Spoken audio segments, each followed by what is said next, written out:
da, zippity-yay. My, oh my, what a wonderful day. Et si la réalité augmentée nous obligeait à questionner non pas le virtuel, mais le réel? Attrapons tous les morceaux ensemble. It's the truth, it's actual. Everything is satisfaction. Zippity-doo-dah, zippity-yay.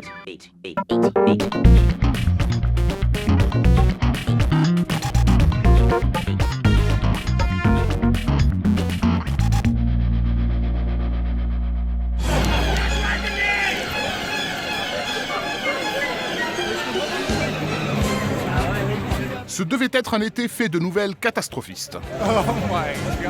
Mais au lieu de désespérer de la fin du monde, les Occidentaux ont choisi de se ruer joyeusement dans des parcs, agrippés à leur téléphone portable.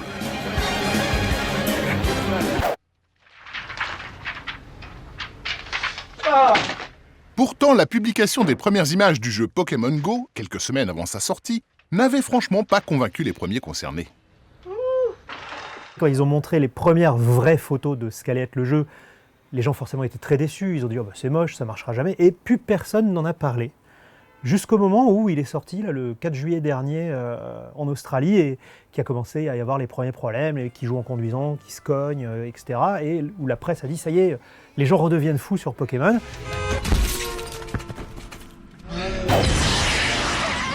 Une folie Pokémon qui avait déjà bien occupé les médias en 1995 avec ses légendes d'enfants rendus épileptiques.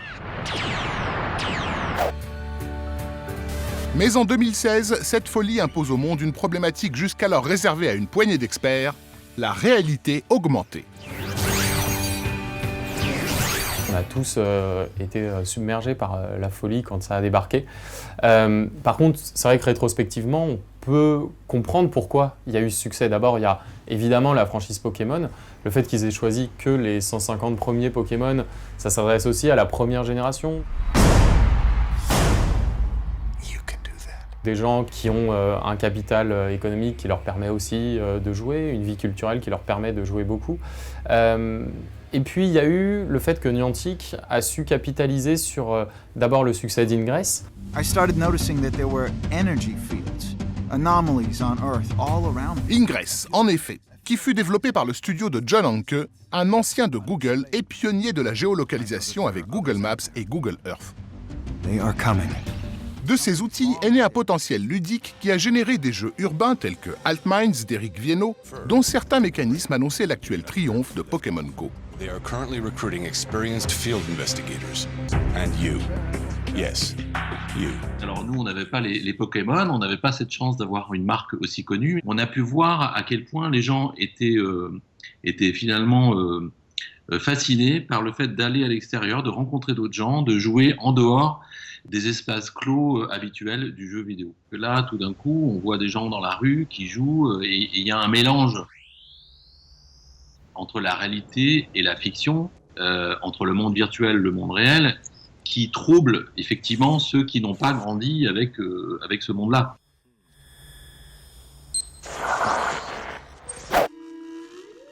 C'est bien cette confusion entre réalité et fiction qui a alimenté la panique médiatique. Et l'inquiétude qu'a soulevé le succès dément de Pokémon Go pourrait bien être liée à une peur encore mal identifiée. It's here. Do exactly as I say. Get ready. Ready? Get her!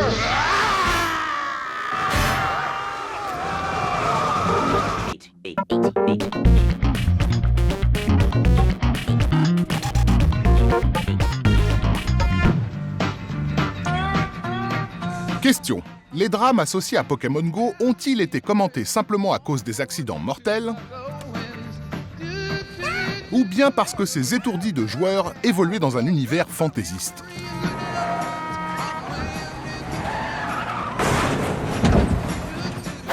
Statistiquement, la douce voix féminine du GPS n'a-t-elle pas entraîné dans le décor plus d'étourdis que ce brave Pikachu ?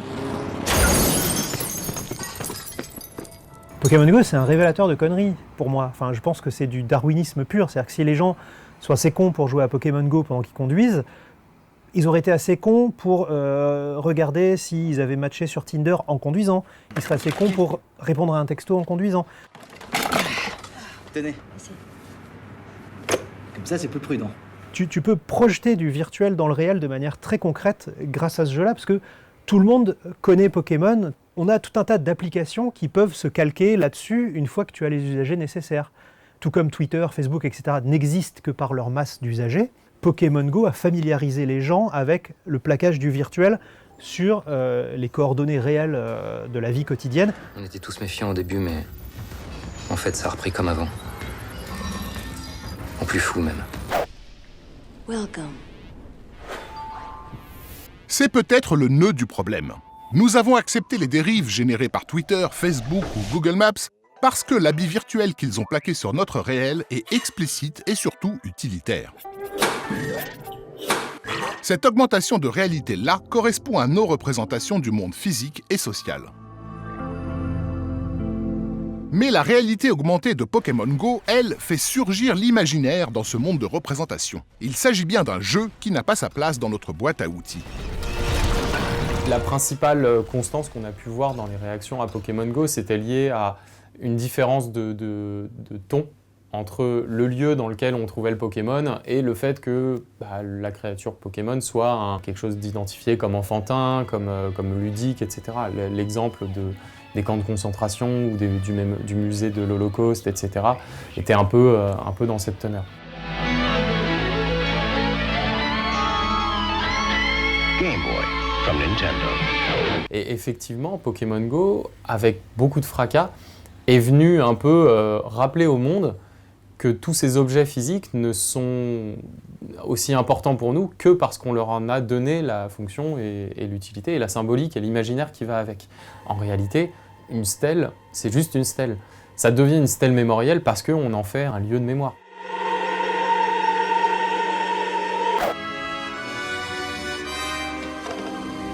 Ce que nous appelons le réel depuis la nuit des temps, c'est la projection de nos représentations sur l'environnement.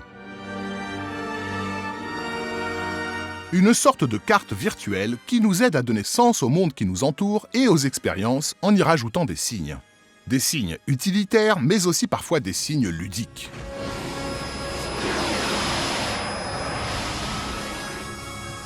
Le jeu urbain, le jeu géolocalisé peut réenchanter d'une certaine façon le quotidien. Quand on voit ces gens qui courent dans des parcs, ils courent après quelque chose qui est complètement impalpable, qui est une bestiole légendaire qui vient d'arriver, qui va disparaître dans quelques minutes. Je trouve qu'il y a finalement une poésie qui transparaît à travers ce jeu et qui finalement peut réenchanter le quotidien. Et pour les gens qui y jouent, je pense qu'il y a beaucoup de ça.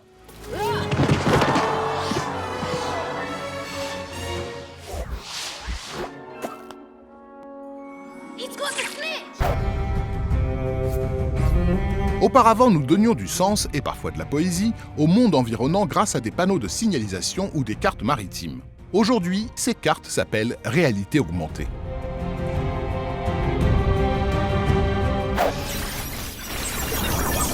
C'est ce que le philosophe Jean Baudrillard appelait simulacre et simulation.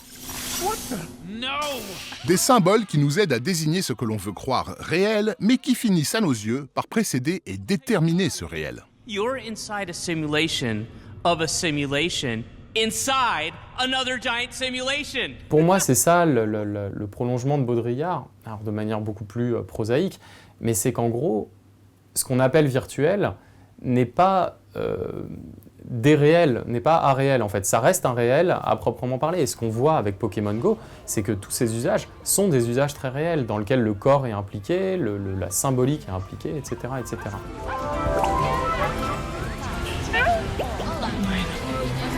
Et d'ailleurs, c'est assez intéressant parce que l'idée d'augmenter la réalité soulève quand même une question sémantique. Avec la réalité augmentée, on se rend compte qu'on peut aller au-dessus. C'est un peu ça que vient questionner Pokémon Go.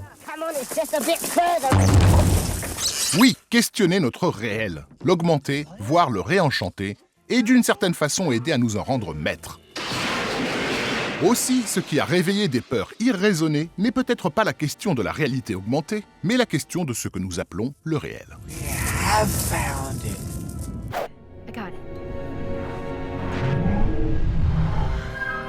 Car si l'on en croit Baudrillard, le simulacre, le virtuel, ne se contente pas de recouvrir pour nous le réel, il œuvre à sa dissolution.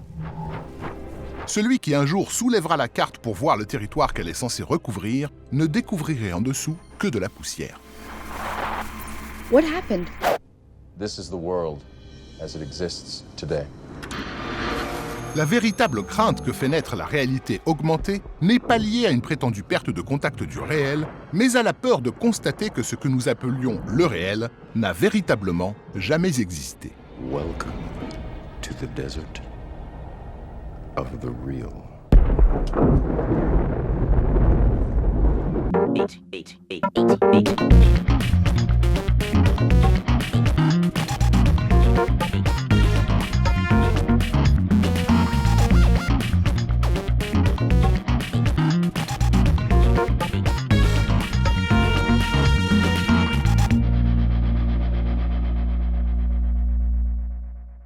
C'est un vrai phénomène de société.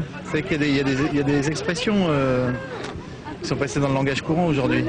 Fais pas ton Pokémon, j'ai la tête dans le Pikachu, je sais pas ce que j'ai mangé, mais j'ai largué une évolution de niveau 36. C'est vraiment devenu tout le monde parle comme ça maintenant.